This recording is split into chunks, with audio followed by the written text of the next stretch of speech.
Hello everyone and welcome back. जो आप इस सीरीज़ में कंटिन्यू वीडियोस देखते आए हैं उसका ये 6th वीडियो है। इस सीरीज़ में हम डिस्कस कर रहे हैं अलग अलग पीएसयूज़ की वैकेंसीज़ के बारे में और सारी डिटेल्स डिस्कस कर रहे हैं उनके नोटिफिकेशन से लेके, क्योंकि नोटिफिकेशन सबसे डिटेल्ड इन्फॉर्मेशन देता है। नोटिफिकेशन से लेके कैसा जॉब है, क्या क्या प्रोसेस है सिलेक्शन का, सारी चीज़ें हम डिस्कस कर रहे हैं। तो वेलकम बैक। मेरे साथ मैं शुभम डबीर AIR 75 गेट 2017 में, और मेरा भी जैसे आपको पहले वीडियोस में भी मैंने बताया 6 जगह सिलेक्शन हुआ था 6 PSUs में। तो मेरे साथ ही कंटिन्यू करते हैं इस जर्नी को। आज का जो PSU है जिसके बारे में हम डिस्कस करने वाले हैं वो है हिंदुस्तान पेट्रोलियम। इसमें भी मेरा सिलेक्शन हुआ था, तो चलिए आगे कंटिन्यू करते हैं। पहले सबसे पहले नोटिफिकेशन से जो अब हमेशा चालू करते हैं, क्योंकि मैंने अभी बताया नोटिफिकेशन सबसे डिटेल्ड चीज़ है। तो यहाँ दिया हुआ है उसके बारे में, कंपनी के बारे में डिटेल्स ये आपको पता होना चाहिए। कभी भी आप इंटरव्यू वगैरह में जाते हैं तो कंपनी की डिटेल्स अच्छे से पता होनी चाहिए, सिर्फ इतना लिमिटेड नहीं, आप उसकी पूरी साइट पढ़ लीजिए। तो दिया हुआ है कि रिफाइनरीज है उसके बारे में डिटेल दिया है। मार्केटिंग नेटवर्क उनका है, बहुत सारे ऑफिसेज है, टर्मिनल है। एविएशन सर्विसेज, दैट इज़ जो एरोप्लेन्स रहती हैं उनको फ्यूल पहुंचाती है। जो हमारा HP गैस आता है, और ब्लेंडिंग प्लांट्स जो लुब्रिकेशन वगैरह, और डिपोज वगैरह भी, और बहुत रिटेल आउटलेट सारी जगह होती है। तो बहुत फैली हुई कंपनी है, ऑल इंडिया प्रेजेंस है इस कंपनी की। महारत्न कंपनी है, ऑब्वियसली बहुत सारे एम्प्लॉयज़ है, बहुत सारी जगह जहां आपको पोस्टिंग मिल सकती है। तो जैसे आप देख रहे हैं कि इसका स्टार्ट डेट और एंड डेट दिया हुआ है। एंड डेट तो हो चुका है अभी पर, और भी हम चीज़ें डिस्कस करेंगे उसके बारे में। सबसे पहले दी हुई है वैकेंसीज एंड एलिजिबिलिटी। तो जो हम गेट वाले लोग हैं मैक्सिमम, इस बार तो अलग चीज़ ये किया है कि गेट के थ्रू नहीं ले रहा, अपने अलग से एग्ज़ाम ले रहा है। तो पर हम जिन ग्रेड्स के लिए एलिजिबल है वो ये दी हुई है: mechanical, electrical, instrumentation, civil, IT और केमिकल। IT के लिए खासकर, क्योंकि IT का जनरली उतना PSU रिलेटेड कभी आता नहीं है, बहुत रेयर आते हैं PSUs के, और रहती भी बहुत कम सीट्स रहती है। इवन यहाँ भी 5 ही सीट्स है। तो यहाँ सबसे मेन जो है एसेंशियल क्वालिफिकेशन, जो मैं बार बार बोलता हूँ, पहले भी वीडियोस में बोला कि जो लोग डिप्लोमा करके फिर डायरेक्ट सेकेंड ईयर में ज्वाइन करते हैं उनको यहाँ नुकसान होता है, क्योंकि उनका फुल टाइम कंसिडर नहीं होता। तो यहाँ पे full time regular engineering courses माने गए सारे ब्रांचेस के लिए। और ये कुछ और भी वैकेंसीज हैं जो हमारे लिए, जो हम लोग हैं जो इंजीनियरिंग किए हुए हैं और जस्ट मतलब हम फ्रेशर ही हैं या एक दो ड्रॉप लिए हुए हैं, हमारे लिए इतना ये नहीं है। जिनका एक्सपीरियंस नहीं है उनके बारे में बोलना चाह रहा। तो इसको हम स्किप ही करते हैं, आगे जाते हैं। यहाँ पे दिया हुआ है कि डिसिप्लिन्स कौन कौन से एलिजिबल है, वही ठीक है।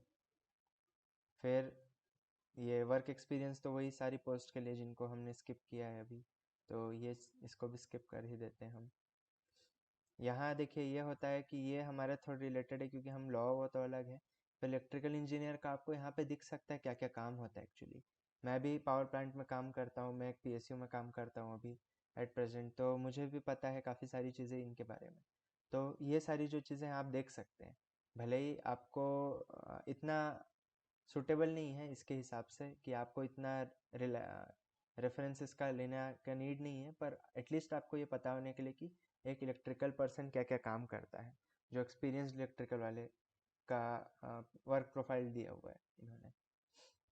तो आते हैं प्रोसेस पे, शॉर्ट लिस्टिंग प्रोसेस पे। जैसे हमेशा होता था, पहले होता था गेट के थ्रू लेते थे, पर इस बार चेंज करके इन्होंने CBT रखा है, कंप्यूटर बेस्ड टेस्ट रखा है।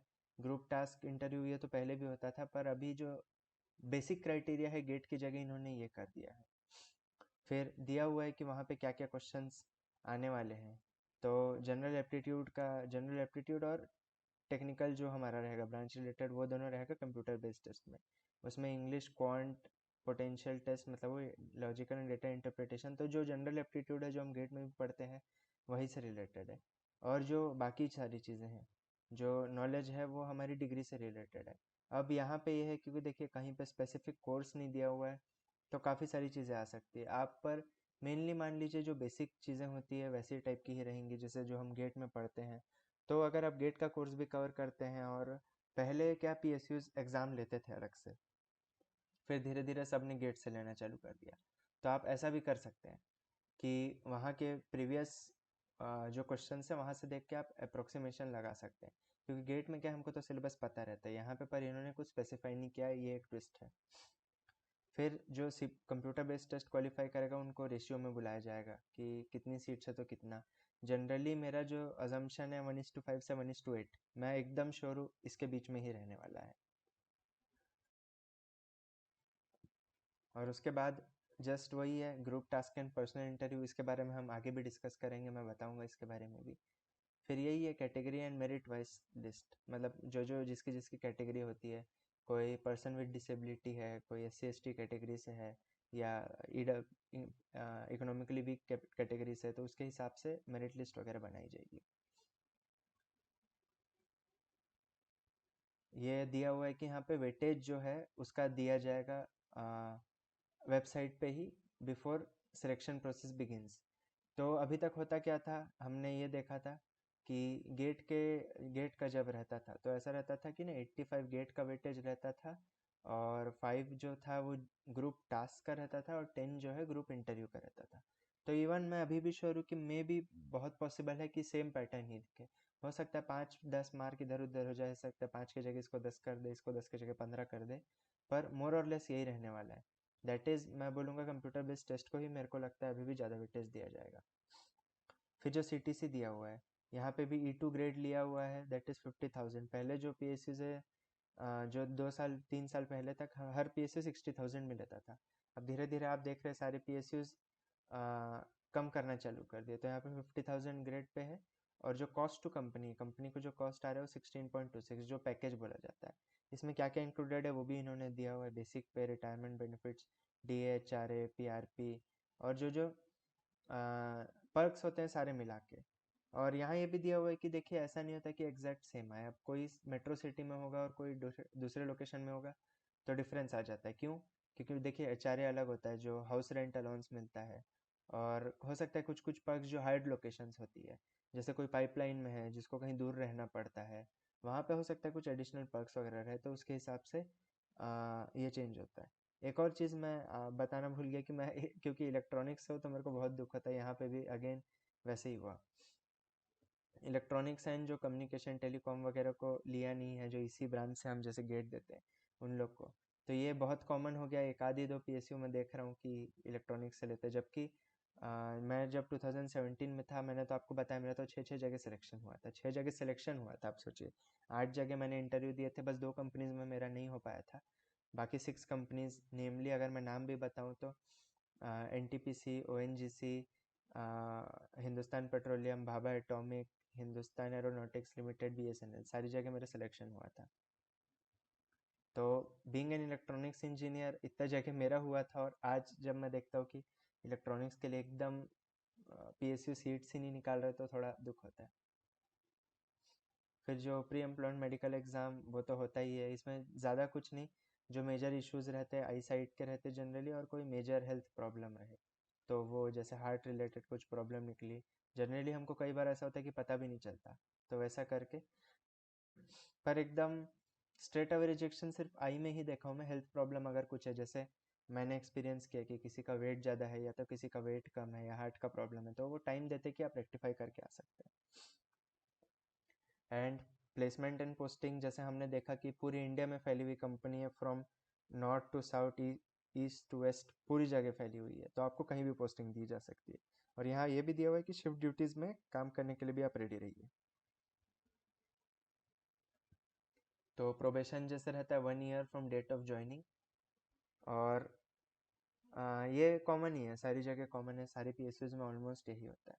फिर रिजर्वेशन के बारे में दिया हुआ है कि कैटेगरी वाइज सीट्स वगैरह दी हुई हैं कि कैसी क्या रहने वाली है, और सर्टिफिकेट्स वगैरह दिए हुए हैं जो अलग अलग कैटेगरीज के हैं, उनको अगर एलिजिबल होना है तो क्या क्या सर्टिफिकेट्स लगाने पड़ेंगे। ये पर्सन विद डिसेबिलिटी के क्राइटेरिया दिया हुआ है। फिर जैसे हमने देखा एप्लीकेशन प्रोसेस तो अभी तो क्लोज़ हो चुका है, फॉर्म फिलिंग क्लोज़ हो चुका है। एक चीज़ मैंने खुद भी एक्सपीरियंस किया है कि जो हमको हमको सच में जो ईमेल आईडी परमानेंट वाली ही देनी चाहिए हमेशा। कई बार क्या होता है, एक आध एग्ज़ाम का मेरे साथ हुआ है, मैं नाम नहीं बताऊंगा, उसका 1 ईयर बाद जब सिलेक्शन हुआ तब मुझे मेल आया। मैं तो इवन भूल गया था वो एग्ज़ाम दे के कि यार वो एग्ज़ाम भी हुआ, उसका रिजल्ट ही नहीं आया। हाँ, इवन रिजल्ट आ गया था, पर वो क्या, वेट लिस्ट रहता है वहाँ, उन्होंने ऐसा डिक्लेयर नहीं किया था, पर वेट लिस्ट पे रखा था। फर्स्ट लिस्ट में मेरा नाम नहीं था, और ऐसा उसमें कुछ लिखा नहीं था कि और भी लिस्ट आएंगी, तो पता नहीं था। पर धीरे धीरे लिस्ट आती गई, और 1 साल बाद मुझे कॉल किया गया। तो इसलिए आपको ये सब चीज़ें क्या है, ईमेल आईडी और मोबाइल नंबर जब आप एक्टिवेटेड रखेंगे अपना, तभी तो, इसलिए मैंने हाईलाइट करके रखा है। मे बी जो लोग अभी तैयारी कर रहे हैं उनके लिए यूज़फुल होगा ये सारी चीज़ें, मैं इसलिए ज़्यादा बता रहा हूँ। और अगेन वही सब चीज़ें हैं, फॉर्म फिलिंग तो क्योंकि एंड हो चुका है तो इसका ज़्यादा मैटर नहीं करता, पर जो लोग आगे देने वाले हैं उसके लिए कि हमारा जो क्वालिफिकेशन की डिग्री और नेम या बाकी डॉक्यूमेंट्स में हमेशा मैचिंग रहना चाहिए, कभी प्रॉब्लम ना हो। अगर कुछ प्रॉब्लम है तो आप ऑलरेडी चेंज करा लीजिए जो भी चीज़ है। मेरे ख्याल से 10th और 12th का तो ऐसा नाम वगैरह चेंज नहीं होता, पर आधार वगैरह में नाम चेंज होता है। तो आप परमानेंट जैसा आप रखना चाह रहे जिस फॉर्मेट में, उसी में रखिएगा। फिर जो भी आप प्रॉब्लम्स है वो यहाँ पे भेज सकते हैं, ऐसा दिया गया है। फिर जो एलिजिबिलिटी क्राइटेरिया होता है उसमें क्या है, आपको अपने कॉलेज से ही आपको मिलता है कि CGPA, बहुत सारे कॉलेज में जैसे CGPA सिस्टम चलता है, तो CGPA को कैसे परसेंटेज में कन्वर्ट करें उसका फॉर्मूला है, तो वो चाहिए रहता है। फिर कॉल लेटर और जो भी एडमिट कार्ड वगैरह है HPCL की वेबसाइट पे आपको देखते रहना है। फिर यही चीज़ है, अगर आपको भले ही हो सकता है कभी कभी क्या होता है कि मेल वगैरह स्पैम बॉक्स में चला जाता है, कभी मैसेज नहीं आया, तो अच्छी चीज़ यही कि ना आप अपडेटेड रहिए, खुद भी चेक करते रहिए बार बार स्टेटस। अगर आपके दोस्त है तो सबसे अच्छी चीज़ है कि वो भी चेक करते रहेंगे, आपको पता चलता रहेगा कि आपसे कुछ मिस ना हो। और जैसे कई बार गलतियां हो जाती है एप्लीकेशन में, तो यहाँ पे दिया गया है कि आपको क्या करना है, रीसबमिट कर देना एप्लीकेशन। जो सबमिट हो गया वो तो चेंज नहीं हो सकता, आप नया एप्लीकेशन क्रिएट कीजिए और सबमिट कर दीजिए। इसमें लिखा भी है कि अगर आप 2-3 एप्लीकेशन जैसे सबमिट करें जो लेटेस्ट वाला है बस उसी को कंसिडर किया जाएगा, बाकी जो पुराने हैं उसको रिजेक्ट कर दिया जाएगा। और फिर जो ऑलरेडी एम्प्लॉयड है, जो एक्सपीरियंस वाला मांग रहा है, उनको जैसे NOC हमेशा लाना रहता है, तो उस चीज़ के बारे में दिया गया है। और GD GT और PI के बारे में दिया गया, मतलब जब आप इंटरव्यू सिलेक्शन प्रोसेस के सेकेंड स्टेज के लिए जा रहे हैं तब लेके आना है। फिर जो कैंडिडेट्स इंटरव्यू में अपियर हो रहे हैं उनको सेकेंड क्लास, मतलब इस कैटेगरी के लिए सेकेंड क्लास का रेल फेयर मिलेगा, और थर्ड AC का जो जनरल कैटेगरी के लोग हैं उनको मिलेगा, दैट इज़ 30 किलोमीटर से जो दूर से आ रहे हैं। तो ये डिटेल्स भी आपको बाद में मिल जाएंगी। अभी तो पहले हमको तो वही फोकस करना है कि हमारा रिटर्न कैसे निकले। जैसे मैंने बताया, रिटर्न का तो ऐसा कोई सिलेबस प्रॉपर दिया नहीं हुआ है, बट स्टिल चलते हैं आगे, डिस्कस करते हैं सिलेक्शन प्रोसेस के बारे में। तो जैसे हमने देखा ना, सेंटर बेस्ड जो कंप्यूटर बेस्ड टेस्ट है, वो उसमें टेक्निकल एप्टीट्यूड दोनों चीज़ें आएंगी। जैसे मैंने बताया, आप गेट का मोस्टली प्रिपेयर कीजिए चीज़ें, उसके बाद गेट की चीज़ें प्रिपेयर करके नेक्स्ट जो है थोड़ा बहुत आप देख लीजिए कि पुराने PSUs के टाइम पे कैसे क्वेश्चंस आते थे, आपको मिल जाएगा, वो भी अवेलेबल हो जाएगा। तो वैसे प्रिपेयर करके चलिए, और देखिए क्या फर्स्ट टाइम ऐसा चेंज हुआ है, हिंदुस्तान पेट्रोलियम जैसे पिछले साल तक गेट से ही लेता था, ठीक है, तो अभी अगर चेंज हुआ है तो प्रॉब्लम सबके लिए, तो इसलिए टेंशन लेने की जरूरत नहीं है, आप अकेले नहीं हो जो प्रॉब्लम फेस कर रहे हैं। ग्रुप टास्क में क्या होता है, ग्रुप टास्क में आपको एक टास्क दिया जाएगा, आप लोग 5 लोग 10 लोग रहेंगे, आपको टास्क दिया जाएगा कि आपको कॉमन इस सॉल्यूशन पे आना है, या आपको सॉल्यूशन सजेस्ट करना है, या एक आपको पॉइंट पे पहुंचना है जो कॉमन सारे लोग अप्रूव करें उसको। तो इसके लिए मैं यही बोलूँगा, सजेस्ट मैं ये करता हूँ, क्योंकि मेरा सबसे स्ट्रॉन्ग पॉइंट ये था, जो मैं बताया मेरा हिंदुस्तान पेट्रोलियम में सिलेक्शन हुआ था, मेरा बहुत अच्छा गया था ये। इवन जो मेरे साथ के लोग थे उन्होंने मुझे बोल दिया था, जो मेरे ग्रुप में थे, कि भाई तुमको क्या टेंशन, तुम्हारा सिलेक्शन तो हो गया। ये मैं बोस्ट नहीं कर रहा, ये चीज़ मेरी अच्छी गई थी, मैं इसलिए बता रहा हूँ। और इसके लिए मैं आपको भी बता रहा हूँ कि उसकी इफेक्टिव स्ट्रेटेजी बनाइए, दैट इज़ आप ग्रुप टास्क में क्या है, अपना इन्वॉल्वमेंट दिखाइए, सामने वाले को रिस्पेक्ट दीजिए, सबको बोलने का मौका दीजिए, उनके जो व्यूज़ है उसको रिस्पेक्ट कीजिए, और एक अपना प्लान रखिए कि मेरे को कब बोलना है, कब मैं अपने व्यूज़ एक्सप्रेस करूँ, कैसे एक्सप्रेस करूँगा, ये सारी चीज़ें रहती है। तो मैं सजेस्ट ये करता हूँ कि आप मिनिमम 2-3 बार बोलिए, अपना प्रेजेंस शो कीजिए कि हाँ मेरे भी वॉइस जो है, मेरी वॉइस मैटर करती है। ऐसी ऐसी चीज़ें आप अगर करेंगे, आप अगर कोई बंदा ने कोई पॉइंट बोला है किसी बंदे ने, तो आप उस पर एग्री करके उसके साथ एक सूडो टीम बना सकते हैं। दैट इज़ आप लोग टीम तो नहीं है, पर एक टीम बना के वैसा करके कि हाँ मैं तुमसे एग्री करता हूँ, और उसी बेस पे मतलब मे भी क्या होगा उसके बाद ना, आप उसको सपोर्ट किए ना तो वो बंदा भी फिर आपको सपोर्ट करेगा, तो वहाँ पे ना प्रेजेंस थोड़ा हाईलाइट हो जाता है, आपका जो वर्ड्स का है उसका वेटेज बहुत बढ़ जाता है। और ये एक्चुअली दिया नहीं है, पर ये मेरा अप्रोक्सीमेशन है, क्योंकि हमेशा से यही होते आया है कि ग्रुप टास्क का जो वेटेज है 40% रहता है, ये एलिमिनेटिव रहता है, जनरली ऐसे ही होता है। अभी क्या इसके बारे में क्लियर दिया नहीं हुआ है, पर बेस्ड ऑन प्रीवियस पैटर्न मैं बहुत श्योर हूँ कि ऐसे ही होने वाला है। फिर इंटरव्यू जो रहता है फिर से वही है, एचआर और टेक्निकल दोनों रहेगा। बेस्ड ऑन आप जो रेज्यूमे सबमिट करेंगे, हिंदुस्तान पेट्रोलियम के बारे में पक्का पूछेंगे। आप इनकी पूरी साइट पढ़ डालिए, क्या क्या काम करते हैं, क्या प्रोडक्ट्स है, क्या लोकेशंस है, क्या क्या चैलेंजेस रहते हैं, जो ऑलरेडी एम्प्लॉयड लोग हैं उन लोग क्या काम करते हैं, सारी चीज़ें। अपनी इंजीनियरिंग के बारे में तो पढ़ना ही है कि आपका जो रिलेटेड ब्रांच और industry industry that is oil industry, petroleum industry, क्या फ्यूचर है, क्या प्रोडक्ट्स है, वैसी टाइप की चीज़ें। और इसमें भी मैंने यही देखा है कि इंटरव्यू का कट ऑफ भी 40% ही रहता है। आते हैं पर्क्स एंड अलाउंस पे, सीटीसी तो वहीं पे दिया हुआ था कि ये है। उसके अलावा जो भी गवर्नमेंट कंपनीज है, पीएसयूज होते हैं, वहाँ पे जो हमको मिलते हैं, लोन्स मिलते हैं, फर्नीचर, मोबाइल का बिल अलाउंस, लैपटॉप और सारे अलाउंस। सबसे इम्पोर्टेंट तो मुझे यही लगता है मेडिकल। हमेशा मेडिकल ऐसा है कि मतलब उसकी कोई लिमिट नहीं है, अपर लिमिट इसमें नहीं रहती है। जैसे मैं देखता हूँ प्राइवेट वगैरह में क्या रहती है, इसका लिमिट रहेगा कि मेडिकल इंश्योरेंस आपको प्रोवाइड किया जाएगा, जो भी ओपीडी आईपीडी का खर्चा है वो, पर सीलिंग रख देंगे कि 2 lakhs 5 lakhs ऐसा करके। पर यहाँ ऐसा नहीं होता। यहाँ जितना ये रहे, मतलब इवन एटलीस्ट अभी तक तो मैं बोलूँगा, आगे जाके अगर कंपनीज चेंज करे उसको, जैसे हम देख तो रहे हैं धीरे धीरे चेंजेस आ ही रहे हैं, पॉलिसीज़ में चेंजेस आ रहे हैं, कंपटीशन है तो ऑब्वियसली हर कोई कॉस्ट कटिंग चाहता है। तो एटलीस्ट अभी के लिए तो नहीं, पर आगे के लिए हो सकता है हम चेंज एक्सपेक्ट करेंगे, पर आज जैसे है अनलिमिटेड है, इसकी कोई अपर सीलिंग नहीं है।